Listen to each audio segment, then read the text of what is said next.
Everybody, shall we maybe start to keep the schedule? I will close the door, maybe.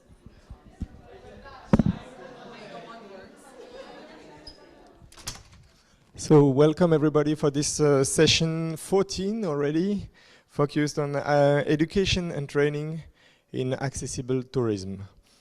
So this theme is addressed in several sessions and has been addressed already in several sessions in this summit.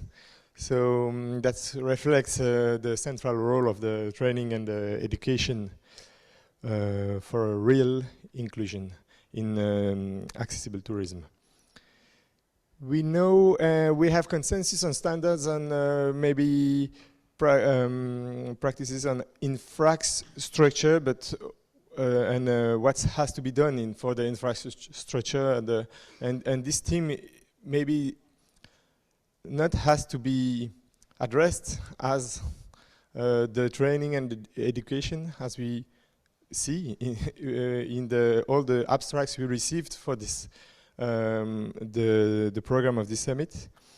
But in training practices, it remains diverse and diverse practices, and it evolves every day. So that's why it's interesting to have a good practice session to hear what models are emerging, what initiatives are shaping the future of accessible education. So in this panel, we'll explore approaches from Europe, from Quebec, and from Costa Rica. And we'll start with a first presentation about the AccessibleEU project presented by Marco Pizzio and Roberto Scano. Marco Pizzio, you are head of accessible tourism at AISM. You are board member at INET. You are also national expert for Italy at AccessibleEU project. And Roberto Scano is a leading expert in ICT accessibility.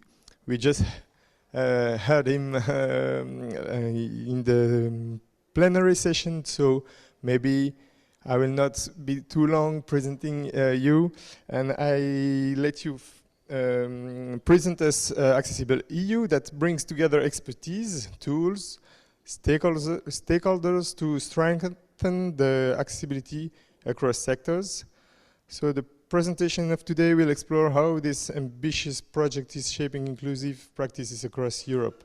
So I'll let you present it, and because today we have one speaker that have cancelled, so Tiago Valente will not be present. We have time to discuss after the presentation, and so keep your questions for the speakers for after the presentations.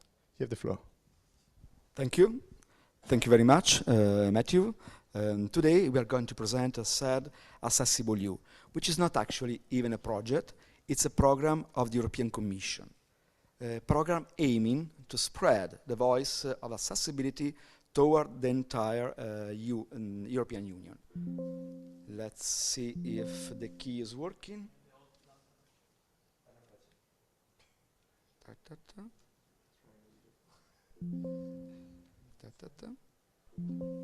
It's working because I hear the sound, but oh, okay, here we are.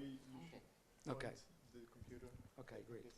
Okay, what is AccessibleEU? I was saying, is one of the flagship initiatives proposed the European Commission strategy for the rights of people with disabilities in program 2021-2030. Thank you for the microphone. And then it's practically a resource center and focusing again on accessibility, working on mainly 4 pillars. But as we say, tourism will enter as well. The 4 pillars are the built environment, so for architects, for everything related to public and private infrastructure. The transportation, which is very important in terms of accessibility, but fundamental when we talk about tourism, because it's not just a matter of destination, it's not a matter of hotel, the transportation is essential. As well, essential is the ICT, meaning information communication technology. That's because a trip when we talk about accessibility in tourism, starts on website, since the clients get the information, make the reservation, plan everything through a digital approach. So even if in the early time on accessibility in tourism was not considered fundamental, it is strictly fundamental, because it's sometimes even more important than physical barrier that can be tear down. Let's say it's not more important, but it's equally important and it's fundamental. And then of course, AccessibleEU as a program is taking care of policy as well. Policy means the practical application of laws into the European Union. Well, as a general objective, AccessibleEU aims to ensure the participation of people with disability in everyday life. That's very important, so that any decision, any program can include also the point of view of people with disability. So not aiming to create project activities for people with disabilities, which is important, we do, but also with people with disabilities. Let's see if you can switch. Yeah, well, who is behind? Very quickly on this. The leading organization is ONCE, the foundation ONCE, that probably who has some experience in the field of accessibility knows in Spain. There is a consortium composed of the Johannes Kepler University in Linz. Then there is INET, which is European Network Accessible Tourism. Then SPD, and then UNE, with the standard. Let's say, if someone doesn't know it, it's similar to ISO for Spain. Next one, please. I think this one is not working. Okay, what is composed of? There is a team. AccessibleEU is very, very well spread into the European Union, meaning we are talking about programs globally present in the European Union, but also with dedicated people in each country. As you can see, there is all the 27 countries are represented. We are in Italy, and then we are speaking, I and Roberto are representing Italy, but in each country there will be a national expert coordinating the activity of the AccessibleEU program in their own country. Of course, there is a central government, there is a central organization, but all the activities are spread locally with the support of the national expert. Next, please. So, what does AccessibleEU do? Briefly, and then we will make a focus on tourism as well, maybe at the end of the presentation, because it's important, because it's a general program. But what we do? Support the implementation of the European Union in terms of legislation of accessibility. Let's talk about, just for example, and then Roberto will give us a deeper approach, a deeper information, the European Accessibility Act, which is practically affecting everyday life of everyone as starting in this, let's say, month. For example, in Italy, it's been mandatory starting the 28th of June. So it's very important, not only the European Accessibility Act, but the monitoring of all the application of law. Of course, we not, let's say, a power to change things, but to monitor and verify what's going on. Build the capacity of the accessibility in the European country. How also, for example, connecting the stakeholders and the responsible for the implementing the accessibility rules in the EU. It's very fundamental, it's very important, because sometimes we start projects, we start activity, and we start from scratch, meaning we start without thinking that we are the genius that invented the best solution. Somehow, sometimes it's true, but very often, actually most of the time, what our ideas have been implemented in other countries, in other destinations, in other cities, and then having a network able to connect and put in contact all the experience will be very, very important and fundamental. Then also, and since there are the tools like the website and all the activities that we do, create, let's say, a common European one-stop shop on accessibility. Since we are also talking about training in this unit, when the information and the training provided online, it's also very, very important. Then, another important, let's say, aspect of accessibility, together with the information, is surely the training. Training is fundamental. Sometimes some destinations, some private or public entities are able to implement properly accessibility, but if you do not train the people that, for example, is dealing with the client in the hotel, or is dealing with the customer at the information office, or the driver of the bus which is accessible, or any field, then if you do not train the people to understand the issues related to accessibility, the risk is to invest a lot of money, a lot of efforts in tearing down the physical barrier, not only physical, but in general, the all barriers, but then you do not have people ready and capable to understand the need of people with disabilities, or, better talking, people with access needs. Because let's remember that we are not only talking about people with disabilities, but access needs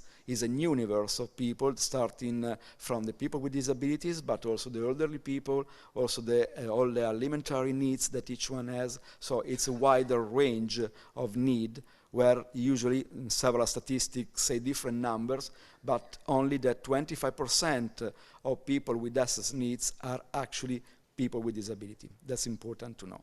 And then also we provide studies in several sectors, able to make a picture of what's going on in the countries developed by AccessibleEU. Next, please. Some figures, very, very, it went up. No, the first one, please. Okay, thanks a lot. Very, very quickly, because all the information you can get also on the website. There will be a QR later in the slides, so you can check everything, but just to have an idea. We said already national expert, there will be 34 national experts in all 27 countries in Europe, in the EU member states.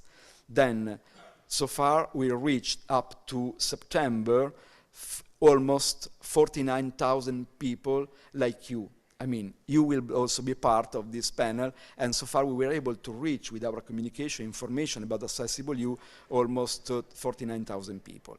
We organized 200 so far, and the project aims to end at the end of 2026 as of now, but we hope can continue up to the end of the program, which is 2030.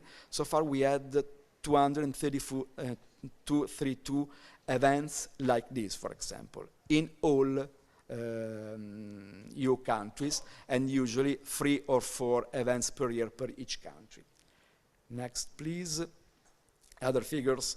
Well, we developed within the project 30 indicators within the EU member states, 428 good practices, meaning in Europe, organization, in everything that has in the field of accessibility something to say, something that is good to be a model and to be copied eventually, to be exploited in the future. Then 350 library references, the guidelines. In the following slide there will be a link to the guidelines. You can check deeper, you can see additional information. And then for almost, let's say, 4,700 members in our LinkedIn community that you can join as well if you want to connect to the LinkedIn. Then I quit my part of the presentation and leave the floor to Roberto. Thank you. Please. No, stai pure seduto. No, non ti vuoi sedere? Come si fa? Non funziona. Ah, non va? È finto. Ok. Ok. Thank you. I prefer to stay. Okay. Thank you very much. AccessibleEU is responsible for law implementation and of the accessibility law. We don't solve problem. So you need to solve the accessibility problem by yourself. We don't do directly consulting. So AccessibleEU don't do consulting. National expert can do, but as individual, not in the name of AccessibleEU. We don't fund project. We have money to spend for other projects. We are a project financed by European Commission. We don't advocate for accessibility policy and control and assessment. Se mi andate avanti, grazie. Ah, funziona. Ok, mi dai informazioni false. Ok. He giving me false information. He told that don't work. Yes, yeah, okay, perfect. Okay, so we organize networking events. We do a lot of events every year. We need to do events. In Italy, we do 3 or 4 this year. 4 this year. Also one specific for ICT, that is called Accessibility Days during the Global Week of Accessibility Awareness. A lot of people, more than 3,000 people this year participate in local and remote, so there is a lot of interest for accessibility. We do workshop online training. Marco told before the number of the training actually are in English. We hope we will have training also in other language. What we offer, the online library, the organization asks us to add the product, add the content for the library. So you have a lot of content. Training and awareness in accessibility. We do networking again. And we promote guidelines. We have a part of the website that lists all the guidelines, all the rules, all the standards that are available for ICT, and not only for ICT. As a year before, I talked about standard in the plenary session. Standards are important because guarantee that everyone speak the same language when develop product and service. So people that create assisted technologies or personalization of products can interact with an international language for personalized product and service. So we have a lot of this kind of guidelines for the building environment, for the standards, public transport, digital accessibility, and promoting the participation of representative of persons with disability in the standardization. Also, this is an important topic in the commission that I developed standard. For example, there is active participation of European Disability Forum. There are people from European Disability Forum that participated to the discussion of the standard, because we are technical.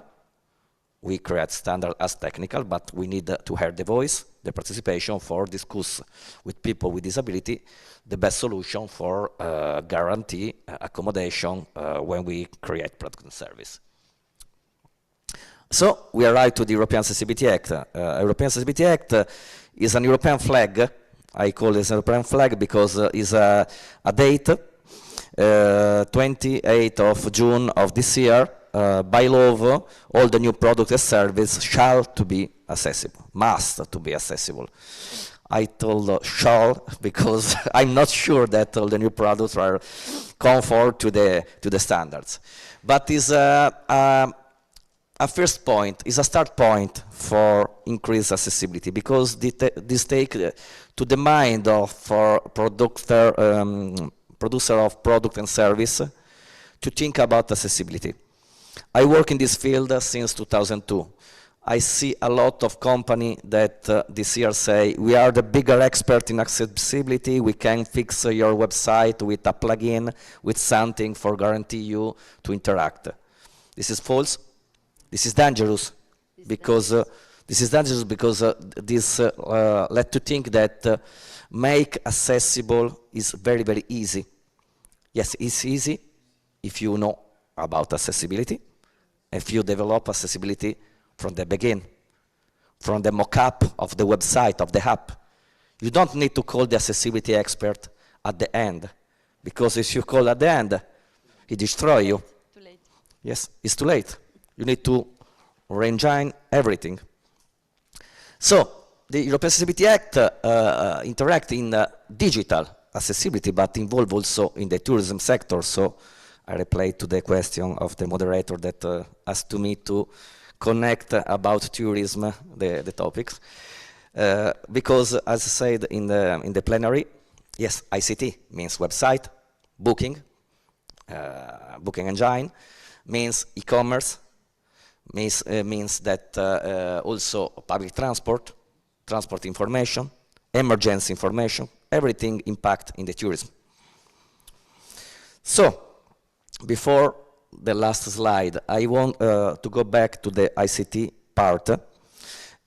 It's important that in the tourism sector now, but not only in the tourism sector, in every sector, ICT is a baseline. ICT is inside everything. Also, smart TV, smart fridge, laundry machine, everything now is ICT powered. And if we create solutions that interact with mobile phone, for example, that can guarantee to people with disability, with different disability, to interact with product and service. There is for example, I see a big international company actually develop a fridge that we can use voice to say, open the door. For us, it say, okay, open the door is something that I can do manually. Yes, but there are people that manually cannot open the fridge. There are fridges that directly say what there is inside. So think you are in a room, you are a blind traveler, you are in a hotel room, what there is inside the fridge? What I can take? I don't know. How much cost to me to take a water in the hotel? $1, $2, $10? I need to know. With the technology, I can do it. I talked before about the glasses, the AI glasses. Intelligence, not a lot, but are glasses that are connected with the smartphone, but can be useful in the plenary. I say an example about the fridge. A friend of mine, when organized dinner, is blind. I asked him how to take what he wanted that I take inside his house for the dinner, and he said to me, let me check the fridge. He talked with the glasses, and the glasses take a photo, pass to software, software elaborate the image and say, in the fridge you have this one, this one, this one. So technology can help disability, can help internationalization, because yes, we can speak English, but I want that you try, like me last year, to go in Japan, in local shop, and try to talk in English. They don't understand.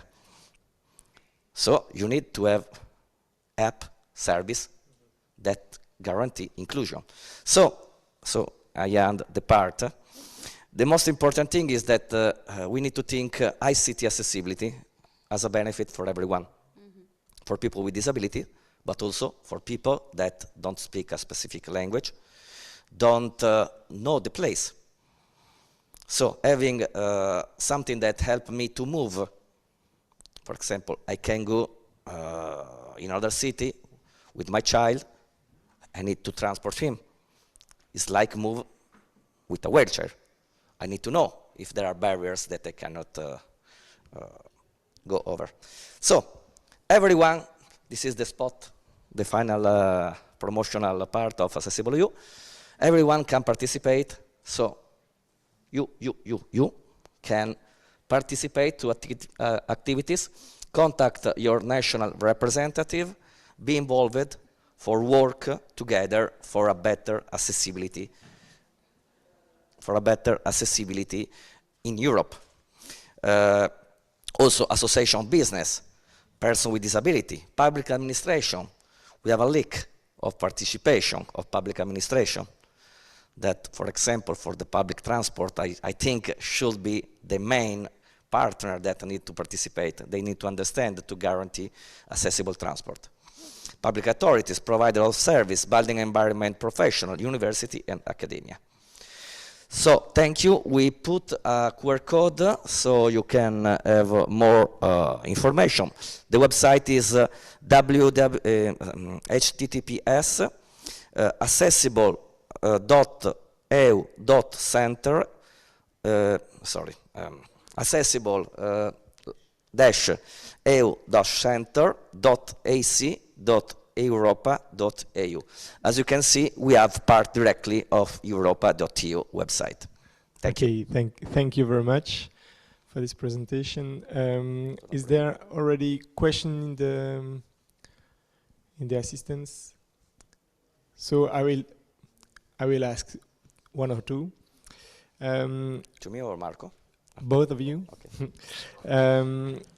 I think because we are here focusing on training and education, the whole project aims to educate and train.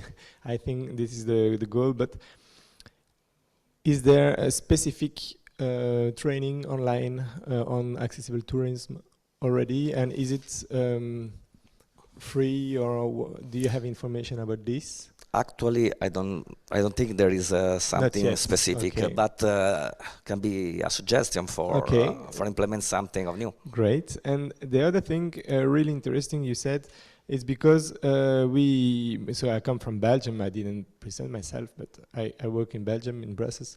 We see that it's not accessible, Brussels. No, not that much. We see all the time people saying that they are experts, like you said. Yeah. Does the training you follow with the AccessibleEU give you an agreement or diploma or something recognized in the EU? Or what do you think about this kind of process that could give an agreement or a recognition of the expertise in ICT, but not only. In ICT, yes, there is the International Association of Accessibility Professionals. There is an association specific for ICT. Is it recognized at the European level or? Worldwide level. Okay, great. Yep. And for the European, for the tourism accessibility, what do you think about this? Well, I can take this. Well, as far as the tourism, it's not really implemented within AccessibleEU, as Roberto said, but even if it's not one of the 4 pillars dedicated to accessibility, we, in Italy in particular, we did several events in the tourism field. For example, tomorrow I'm going to Rimini. We are organizing actually an AccessibleEU event within TTG, in cooperation with Regione Liguria. So we do activities, but you're right, there's no study yet, but usually some, let's say, area that we can explore better, even because, for example, I am also representing INAT, which is European Network for Accessible Tourism. I'm on the board of INAT, and then, of course, every time we can, we dedicate our activity to tourism. But this is generic. So a specific answer about AccessibleEU tourism, there's not. Okay. For the experts, well, there are several private organizations giving the role of expert in accessibility in tourism. I must say that in ICT, it's something that is better structured, because the point is that sometimes, it happened to me, I was part of the panels, and then I saw a name of some people, accessible tourism expert. Okay, I never heard of him. I don't know where it was coming from. Probably he said to himself and to a few others, I am an. So sometimes it happens, but European Commission is not picking up the first one that is walking on the street. Usually they recognize the expertise, the project, European project, because there are several projects European level that are being made in the field of accessible tourism, and this is history. So myself, but our team participating in several ones, then being part of internationally recognized like INAT or other organization gives the feeling and the proof somehow, even if it's not black and white, that you can be recognized as an expert. Yeah. But it's true that the European Commission in several branches sometimes invite, the European Commission usually invite people that is a real expert, but in other events, side events, happens that this is not really confirmed by, let's say, diploma, certificate, or whatever. For me, it's not that a problem that people discuss together about accessibility, if they are experts recognized or not, but my opinion was maybe linked with the quality of the service they will provide to the traveler at the end of the chain. And that's important, maybe, to be sure that people on the field are well trained by people that have been recognized for their expertise on that field. So that's what maybe my idea, but maybe that's a point that we have to continue developing and have on mind for the next years. So totally agree, because sometimes, as Roberto said, there's no ribbon in general, and will be very important because, as we said earlier, training is fundamental. If the people providing the training has not really the certain, let's say, knowledge about the argument, then it would be difficult. Then we risk to develop activities and training programs that are not really adequate for the quality that we want to reach. Okay, great. Thank you very much. Thank you. So, yeah, of course. I have a question for you guys. Just a little question quickly. You're talking about technology, and this is expensive. This is a price. Can everybody pay for that? Or when you talk about the intelligent kitchen and things like that, it's a price you can pay, or it's too expensive for us, for the people regular. What kind of? So is it today affordable, the accessibility of ICT services that you have explained? Maybe the fridge, for example, or the glasses and so on. Or is it still today something like? Yes, think that this kind of glasses cost less of other assistive technologies for disabled people, because there are a lot of technology that help disabled people to read a piece of paper. Yeah. They cost 1,000, 1,500 euro. So the glasses is about 300 euro. So the cost is very, very impressive, because it's not a product born as assistive technology. It's a product for all. This is the design for all philosophy. If you create something for everyone, also the cost of the product is lower. Okay, thank you very much. So we'll continue to stay in the program and the schedule with Simon April. He's Director of Training and Rights Advocacy at Kéroul in Quebec. He has a strong background in accessibility. He brings his expertise to building a more inclusive Quebec, collaborating with community organizations, research centers, the City of Quebec, and serving as a commissioner on the National Housing Council of Canada.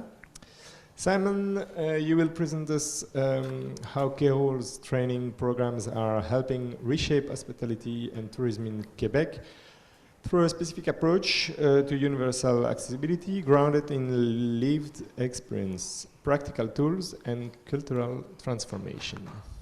So I hope I didn't say too much. No, you don't forget nothing. So you have Thank you very much. Thank you, everybody. Like Mathieu says, I'm Simon April.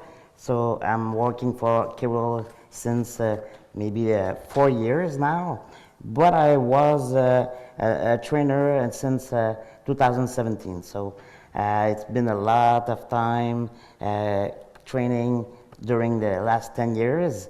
But after many years, I saw the change. I saw how you can do a service for people with disabilities, evolution. So I will explain how to do it in our country. And if you get questions during my presentation, it's not a problem. I can answer to you every time. So I will begin. I'll do it myself, and it's this one. No. Downstairs. I can point everywhere if you want.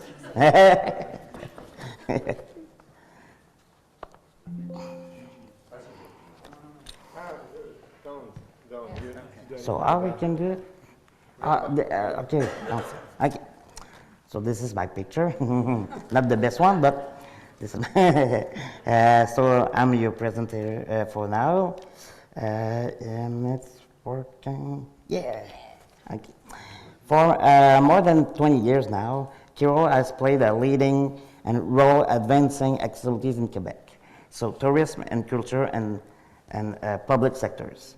Not only by assessing built environment and advancing on policy, but also through unique hands-on training program that central live experience, practical solution, and culture transformation. As official recognized partner of the Minister of Tourism of Quebec and Canada since 1987. Keroul role, work, and training is deeply embedded in its broader mission to make tourism and culture accessible to all. The organization training program are cornerstone of our mission, supporting the professional development of thousands of people across the tourist ecosystem, from airport personnel to museum staff, from hospitality workers and urban planners. Keroul believes that universal accessibility is not a fixed technical standard, it's a dynamic cultural value that must be lived, understood, embodied, and regularly updated to meet evolving needs. This presentation offer is indeed look how Keroul training program foster inclusive hospitality, grounded in a universe design, real-world experience, and a collaborative cross-sectoral approach. Yes. As you can see, our new logo, it's been 1 year we have it, is based on 3 missions. The first logo is the hook, certify accessibilities, partially accessible, non-accessible, or full accessible. The second one is the blue. Is the blue one. It's for training, so it's mine, of course, with the learning curve. And the last one is the promoting accessible location, because it's the most important of the 3. Because if you don't communicate the accessible offering in the province or the country, the tourist won't go there, and the tourist business will feel like the effort is in vain.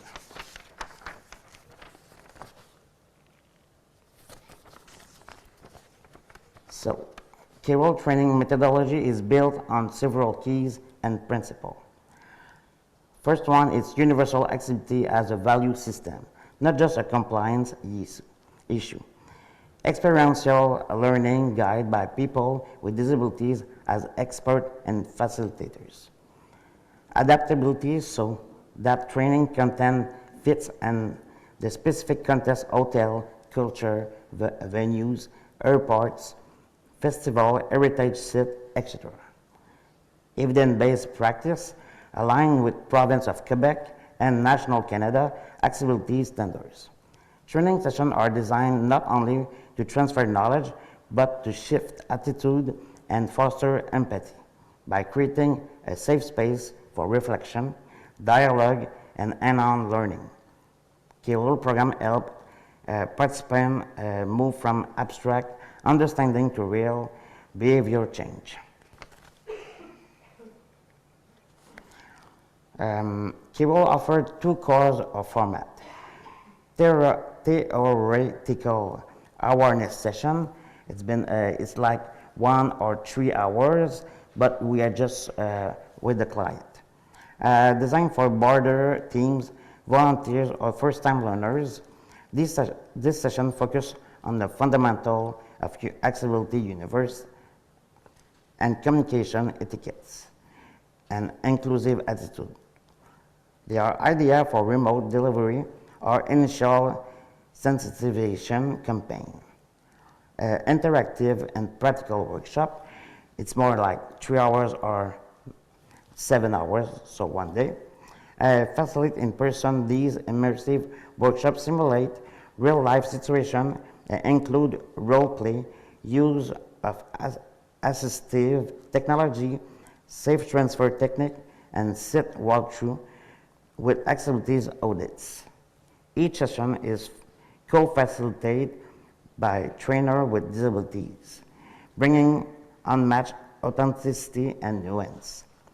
Participants learn, for example, how to safely guide a blind person through a sit, how to communicate respectfully with a deaf person, even without sign of language, how to perform a manual transfer or a person using a wheelchair, how to design low-stress sensory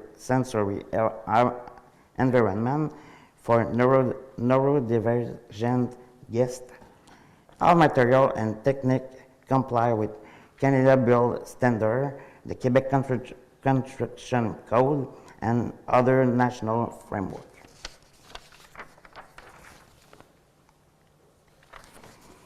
So, who wants that training?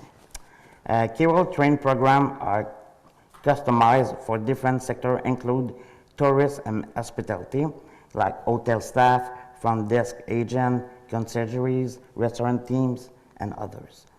In the cultural institution, like museum, interpretation center, library, and theater.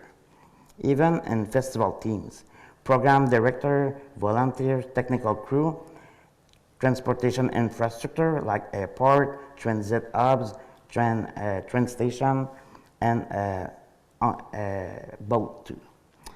Post secondary institution, so in the college, in the school, school of tourism, hospitality, urban planning, design student, and architect now. Municipal staff, urban planners, accessibilities, coordinators, communication officers. In each case, the content is adapted to operational realities, staffing structure, and client profile.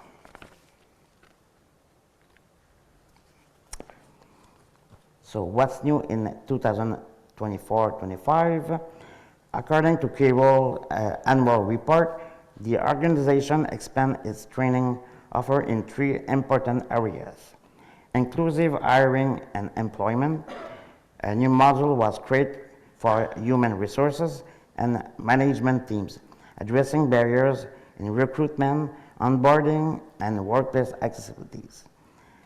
We got to Accessible event, a specialized course for event organized and culture program was developed last years, including guidance and temporary structure, communication material, and emergency plan. Very important, this one. Digital accessibilities. So we train for website developers, content creators, and social media manager focused on the WCAG 2002. What? No, c'est pas toi. It's not me? No. Okay. Oof.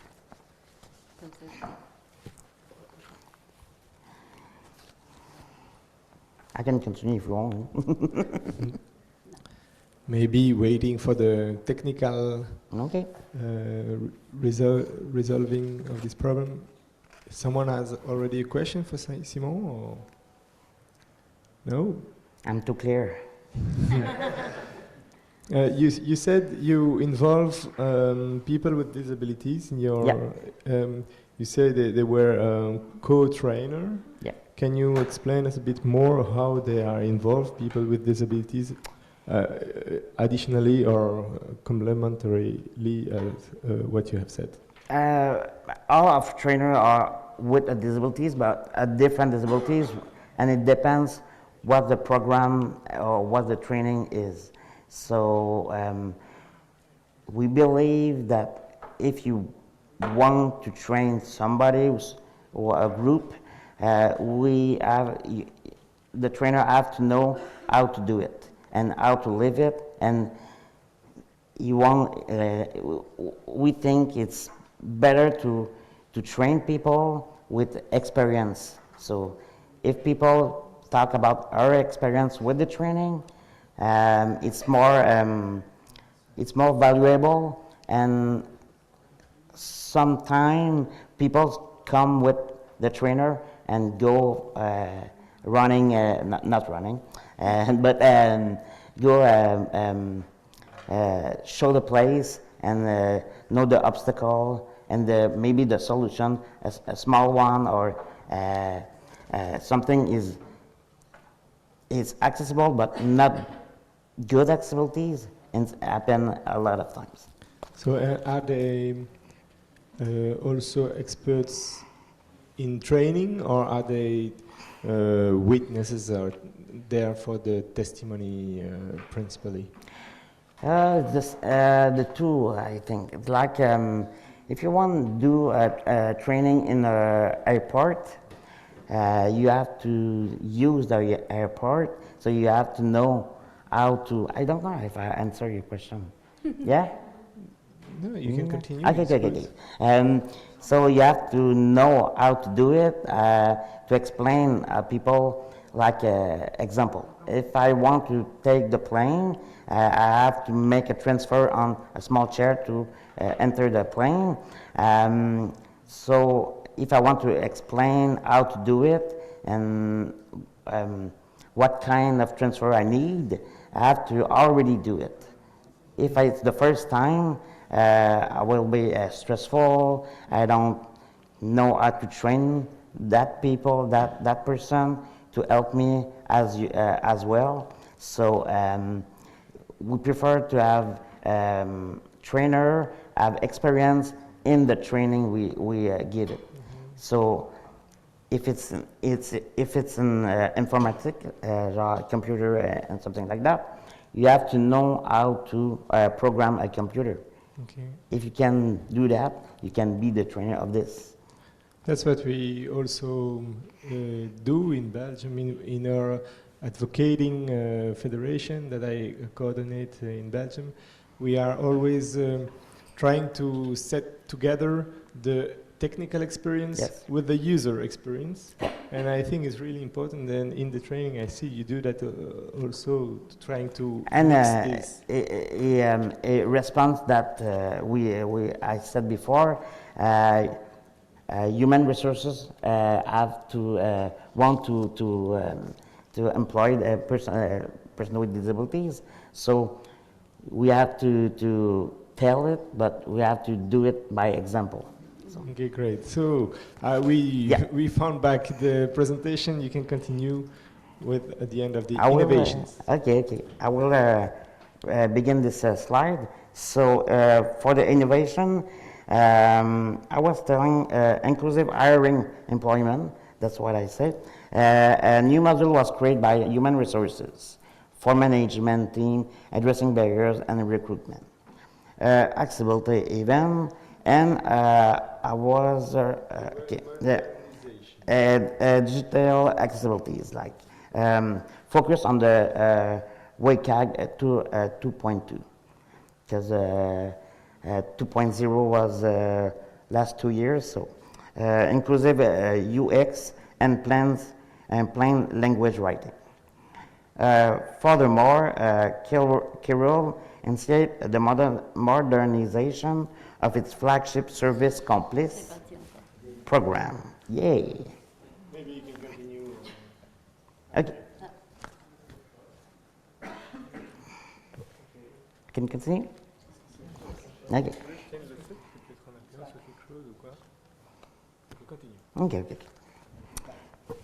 It's back? Okay, cool. This hybrid training delivery partly online and partly in person. Target tourism with limited staff and high turnover, offering flexibility without sacrificing impact. Next one, please. Thanks.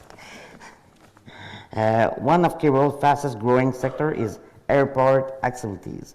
Since 2019, the organization has provided tail road training to over a dozen airports across the country in Quebec and Canada.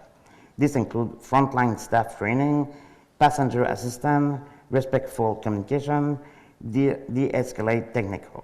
Design support is working with architects and engineers to plan accessible route. Truly sorry. Okay. So plan with accessible route, signage, waiting areas, and security process. Traveler experience audits, evaluating how people with disabilities move through the airport from parking to the boarding gate.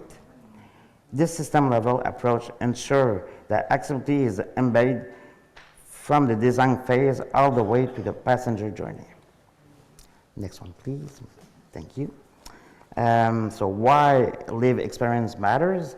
One of the defining features of Keroul training model is that is delivered by people with disabilities themselves. That's what I'm saying. As an instructor, mentors, and demonstrators. This is not a symbolic representation, it's a central pedagogical choice. Thanks. By centering lived experience, trainer provide first-hand insight into barriers and solutions. Participants can ask questions that go beyond policy and dive into real-world nuance. Training become a two-way exchange, not just a top-down instruction, and attitude shift more deeply and permanently. This also positions people with disability as an expert professional and leaders, not just a beneficiaries, advancing the borders goal to social inclusion and equity. Next one, thanks. So what is the impact after these messages?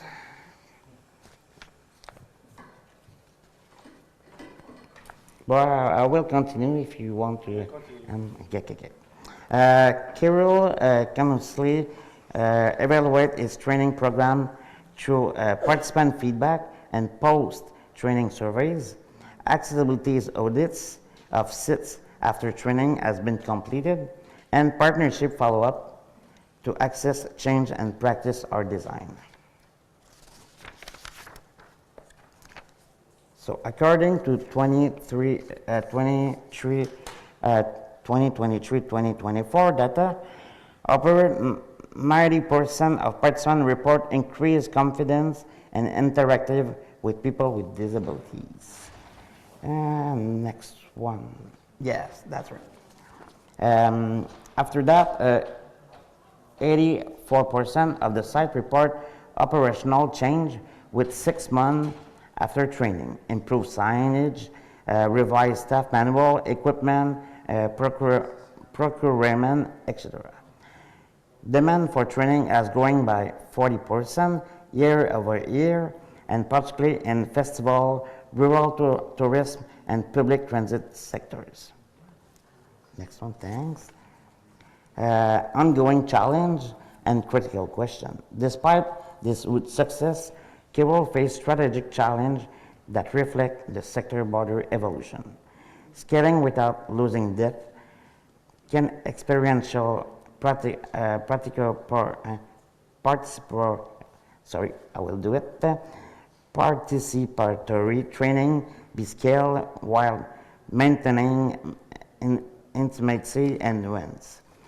Adapting to diverse contexts, how can program respond to the distinct reality of rural tourism, seasonal event, or outdoor space? Integrating training with systematic change, how do we ensure training is not a one-off intervention, but a lever for deeper shift in organizational culture, policy, and design? Responding to evolving needs, how do we can contend current with emergence and neurodivergence, long COVID, and aging people? These are the questions that guide Keroul ongoing research and partnership. So finally, the conclusion. Our training programs stand at the intersection of policy, pedagogy, and lived experience. They are not just tools and knowledge, but instruments of transformation. Through carefully designed, deeply human, and rigorously applied methods, Keroul is helping shape a tourism and culture sector that truly welcome everyone. As a global conversation on accessibility deepens, Keroul approach provide a replicable and inspiring model grounded in a practice driven by partnership and substance by people. So, thank you. Thank you, Simon. Sorry for the technical problem. Do you have questions for Simon? I see one.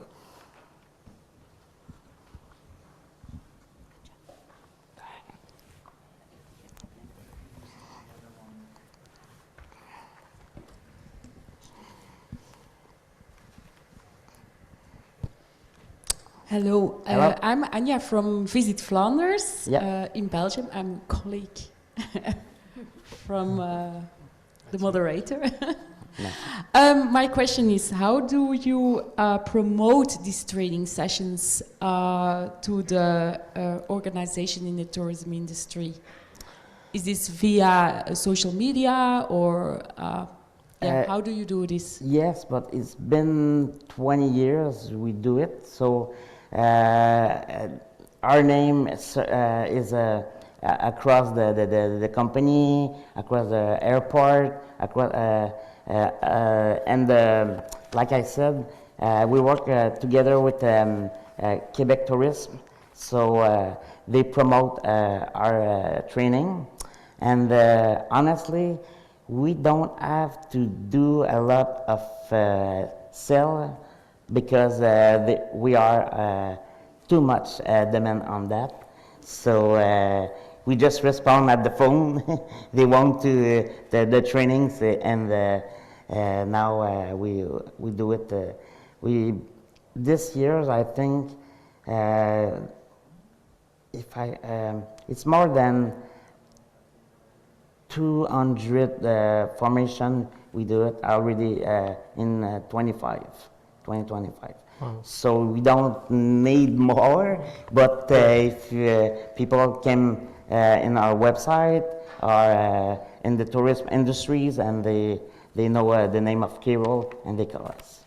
And who is paying for these training sessions? Is that the tourist office of Quebec or the organizations themselves? If we do training in school, the price is very low. So, because we have a fund by the government to do at this price, but in the commercial training, it's not expensive, so the people want. It doesn't matter if they pay a little bit for our training. But the tourist office of Quebec is not paying for it. The company session. pays. Excuse me? The company pays. Okay, thank you very much for the problem. information. Thank you. Another question? So Vincent, Simon told us the challenges for the next years. We'll see how it's going in Costa Rica with Verónica. So Verónica Gómez, she's the director for the Americas at the International Social Tourism Organization called ISTO. With nearly 20 years of experience in inclusive and sustainable tourism, she works with partners across Latin America to promote fair and accessible travel. So, but today, she will present on behalf of Stephanie Sheehy, who's member of ISTO and director of the Red Costarricense de Turismo Accessible. I have to speak in every language. So Verónica will present the work and action of the non-profit network in Costa Rica. And this network is promoting inclusive tourism and support accessible tourism development across the country. I let you the floor. Thank you, Mathieu. Good morning. I'm a little woman with short hair. I wear glasses, and I am wearing a black T-shirt with the words Equality, Inclusion in Action on it, black pants and black boots. I am really happy to be here representing one of the ISTO members. Keroul is an ISTO member too. Yes. Yes, thank you. And with Mathieu says, the founder and director of the Costa Rican network of accessible tourism, Stephanie Sheehy, couldn't join us today. It's a real pleasure to speak on their behalf, because we deeply share the same vision and values promoted by the International Social Tourism Organization. ISTO is a non-profit international association founded more than 60 years ago in Brussels, Belgium, and it has a regional section for the Americas based in Montreal, Canada. Over the years, ISTO has brought together people, institutions, and organizations who believe in tourism that truly serves people, community, and territories. At the heart of its work are 5 key values: the DNA of social tourism, accessibility, quality of life, environmental protect, solidarity, and fair trade. Sorry. A great example of these values in action is the Costa Rican network of accessible tourism, which has worked to create opportunities, foster inclusion, and develop tourism experiences to really make a difference. Next, we will hear the director herself, who will share the history of this network, its evolution, the key project it has developed, and most importantly, the positive impact it has on people, on communities, and its territories it deserves. Yes. Everything started with a dream in this office. Please. Here, we started a dream to create a company where people were people and not numbers. A dream where Viaggio Travel was born, and now the pioneers and leaders in accessible travel in Costa Rica. In 2012, we decided we needed to specialize. We needed to be different. So we started creating accessible products, training our suppliers, developing accessible solutions so that we could bring people with disabilities to Costa Rica. It took us 4 whole years of developing, creating, investing, and in 2016, we brought the first group of people with disabilities from Spain. On the journey, we realized that we couldn't do things alone. So we created a nonprofit organization called Costa Rica Tourism Accessible Network.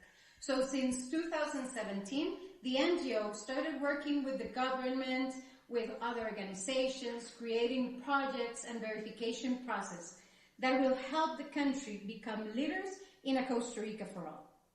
In the process, the nonprofit organization created different projects to create a changing mind. So in 2018, Donatapa was created, a social and environmental project. In 2020, La Inspiración, a social project. In 2022, a project with the university UNED, so we could create training with a certified university. And in 2024, the verification process of continuous improvement for accessibility in Costa Rica. Let me tell you a little bit about our projects. Our social and environmental project, Donatapa, was founded in 2018. It's a country campaign that collects plastic lids. All around the country, schools, government institutions are collecting this plastic that before our campaign used to be waste on the beaches and on the rivers. Now, this plastic that we have collected is transformed into plastic wood that helps people with disabilities enjoy our beaches.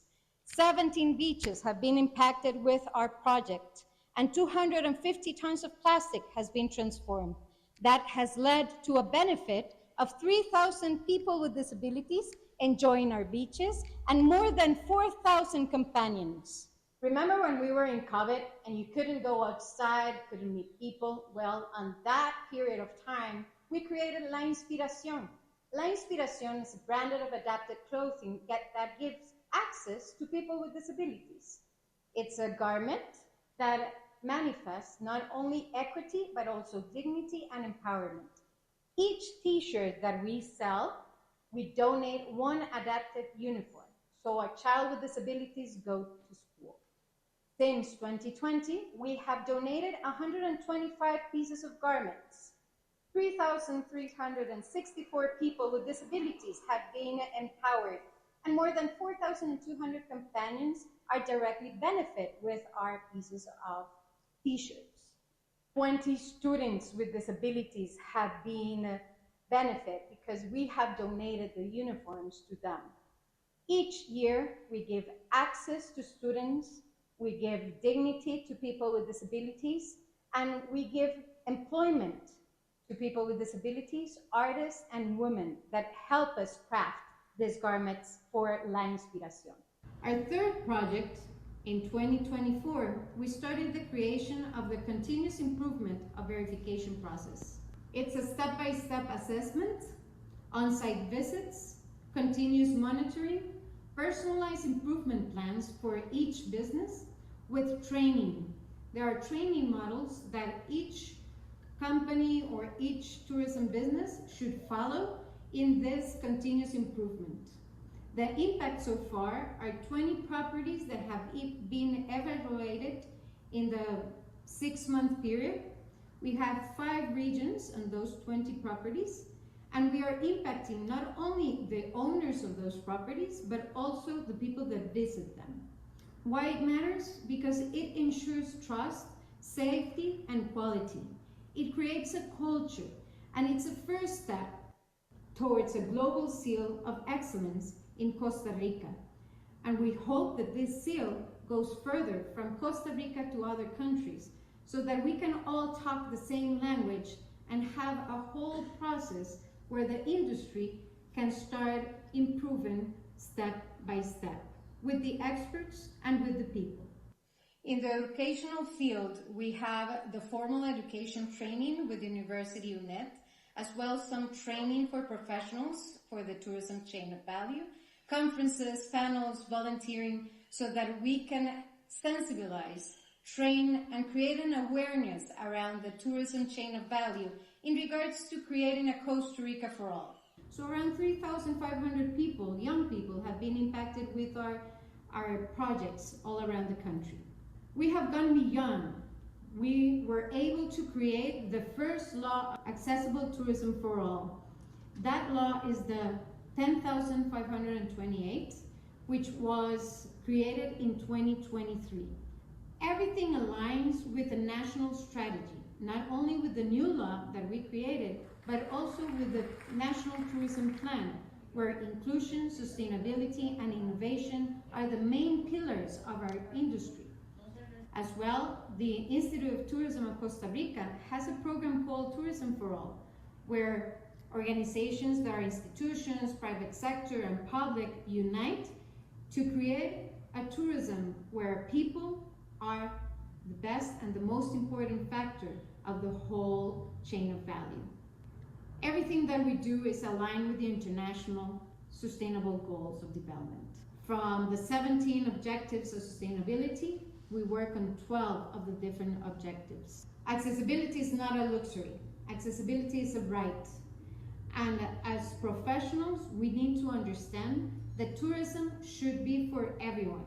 We need to create social equity, market expansion, and sustainability growth, where people are people and where everyone can access and be part of. Thank you for being part of this movement and for being part of this event where all of us are here to develop and change the world and create allies and projects where not only Costa Rica can grow as a destination for all, as leaders and pioneers, but also all of the different countries. Let's continue working for a world where people can enjoy equally with dignity and comfort. Prochaine. Merci. Accessibility is not a luxury, it's a right. This is at the heart of social tourism. We talk about social equity, making sure everyone, regardless of their abilities or circumstances, can enjoy travel experiences. It's also about market expansion. When we make tourism accessible, we open opportunities for new visitors, new experiences, and new business. And finally, it supports sustainable growth. Accessibility isn't good for people. It's good for communities, for the environment, and the long-term health of the tourism sector. To conclude, a message directly from the director and founder of this network. Thank you for being part of this movement of change and inclusion. Be our ally. And this is more than a closing statement. It's an invitation. It reminds us that social tourism is a shared effort. Each one of us can contribute, support, and be an ally in creating accessible, inclusive, and transformative tourism experience for everyone. Thank you very much. Thank you, Verónica. Do you have question for Verónica, or if you still have question for the others speakers? Oh, it was really clear. The video was really clear. So we are on time. One last question.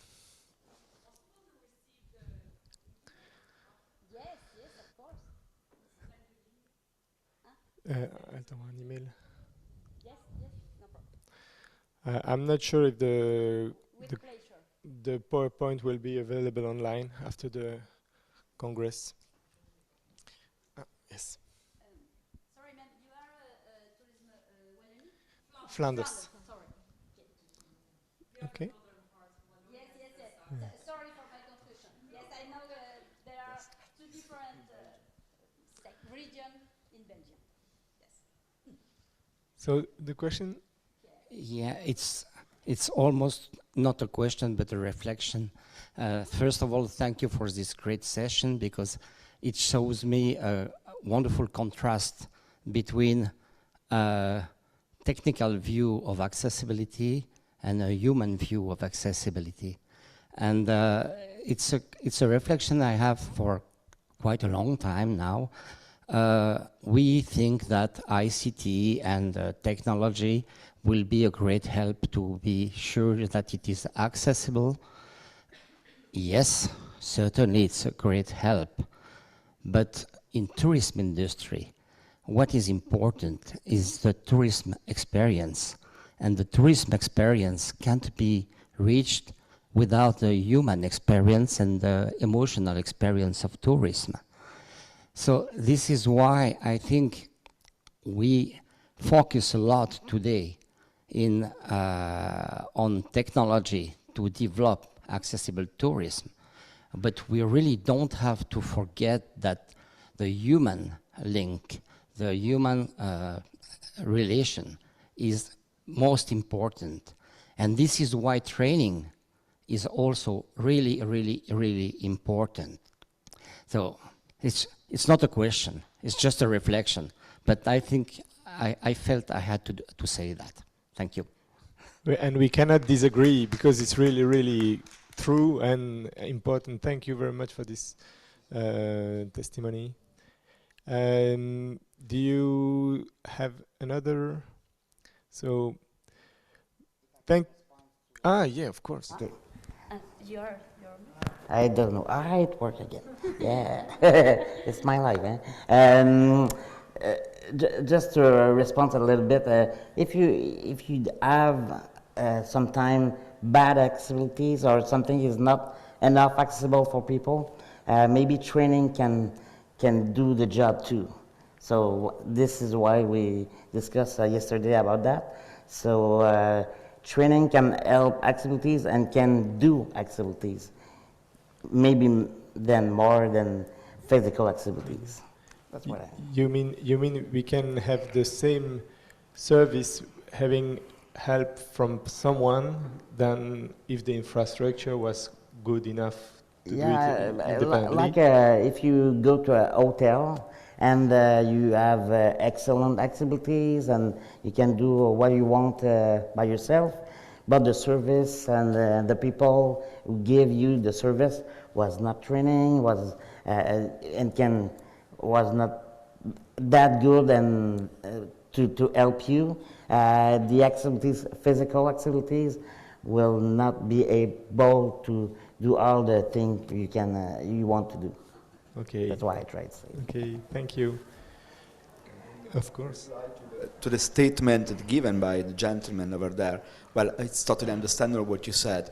To, let's say, overcome this issue, because sometimes technology is taking steps over the reality, and then we focus too much on the single step, on single piece that technology make the change. To overcome this, the point, which is in general for accessible tourism, meaning you cannot just focus on accommodation, beaches, expertise. You have to have a global view so that the entire destination, the entire tourist destination has like a link, a fil rouge, that everything is really accessible. This is the very same, in my view, for the technology. Sometimes we focus to improve technology only in some part of the information, in some part of the training, missing in that part, because everyone is very much involved in AI, in technology, etc., forgetting what you meant. I mean, the experience given by the people that put into the travel experience what is the real impact that must give to the tourist. I mean, no one for accessible tourism or in any kind of segment is moving abroad in another continent or whatever just to find, for example, an accessible hotel. There are many hotels, many small cities, many services that claim to be accessible and then invite people to join their experience. It's very good, it's important. But if only a portion of this is accessible, then the experience, the global experience, is not really a pleasure for the person, for the traveler. And the same is for technology. See, if only a portion of the technology is too much technical, then can become even a barrier sometimes. You notice today, I believe that just the battery doesn't working very well, or maybe we are not able to move it very quickly. But if there is something in technology that is not working well, and it's thought to be easy access, then rather than being an improvement, could become an higher obstacle. I do an example, then I close. Roberto, sorry, but he has to go, mentioned the fridge earlier, okay? If there is a very smart fridge that is able to open when you say open the fridge, it's very good, it's very smart for everyone. But if the technology does not work, and there's not the old style opportunity to open the fridge with a hand, then the technology is not an improvement, is a higher level of barriers. That's something, just an example, just a paradox to show, but that is totally true. Sometimes with a high technology approach, we try to ease things, but in reality, if we do not take care of the person, the real needs of the person, the result cannot be an improvement, but maybe even an issue as well. So I just want to say thanks for your statement, actually. Thank you very much. Merci, Mathieu. Pierre, I want to thank you for your remark, important remark. I just remember our Montreal Declaration. It's our base document of social tourism. We work with the people, for the people, and we put the person in the center of the touristic activity. That is very important for us and for our members. Thank you very much for your remark. Thank you. No more questions or remarks? Yes. No, I just want to thank the entire panel as well. I'm from Barbados, and I want to thank you, the gentleman over there, because we have a program, Fully Accessible Barbados. It's an accreditation program where I think we're all on the same path. We all have the same, we use similar tools. But what I think is very useful is having persons with disabilities themselves as the trainers. It has worked for us for years, for the past 15 years, and it has increased our accessibility, Barbados as an accessible destination. ICT is important, yes, but it has to have a balance. And you cannot do it without the lived experience. Technology, I know, is important. I'm hearing that. Technical training, yes, we're doing that. I'm a member of the International Association of Professional Accessibility Specialists, but at a level. I have to try and attain a different level. But again, I want to emphasize you can't do it without the person with disabilities themselves doing the training. Thank you. Thank you. May Of I? course. I totally agree with that. Okay, today I presented AccessibleEU, but I also have the hat of AISM, which is a multiple sclerosis society in Italy. So we do what she said earlier, the person at the center. And it's very important what you said. In several projects, in few projects, we want to be more, we did this. I mean, we wanted to consider the expertise of people with disability, in our specific case, people with multiple sclerosis, to make into the tourism field. I can mention the business, since it's a Costa cruises. So we developed together with a cruise line the Adagio tours, meaning accessible shoreks for people with disability. When we did this, we implemented with 15 women with multiple sclerosis, with people with disability. Not because we wanted to, let's say, do a favor to people with disabilities, because these 15 women were much better in doing that job, in making the assessment of the destination, the hotels, the path, etc., much better. So the point, what you said, is not only that the people with disability should be involved, but should be also given the credit that for some particular activity, they are better in doing that job, because they have a higher level of sensitivity that allows them to better understand the issues and then to put into the other people experience their feeling. So it's not only to be equal, it's totally agreeable that it should not be given just, let's do a favor to people with disability to give a job, etc. No, because in some cases, not always, but in some cases, these persons are the best one to do the job, much better than other people because of the experience and the sensitivity and their own approach. So thanks for what you said. Good. Thank you very much for this session. I would like to conclude. So we all agree today. It's still very, very important to work on the training of the people that will work in the tourism sector, that will give services. The fact that people with disabilities has to be part of this process of training is also, I think, something that we all agree. And maybe it's a sad, that's a personal opinion, that's a sad indicator of the accessibility and the inclusion in our society, that we all have to be trained to welcome in quality, welcoming people with disabilities. That means that we don't live with them in the day-to-day. So that's really something sad. But I hope in the next years and decades we will not have to train everybody to welcome with quality people with disabilities in our services. And that's maybe a wish I could say to conclude our panel today. And I meet you this afternoon if you participate to the session 20. And now it's time for the break, 1.5 hours. You will find the lunch outside the room. And thank you very much for the really interesting exchanges we have had today.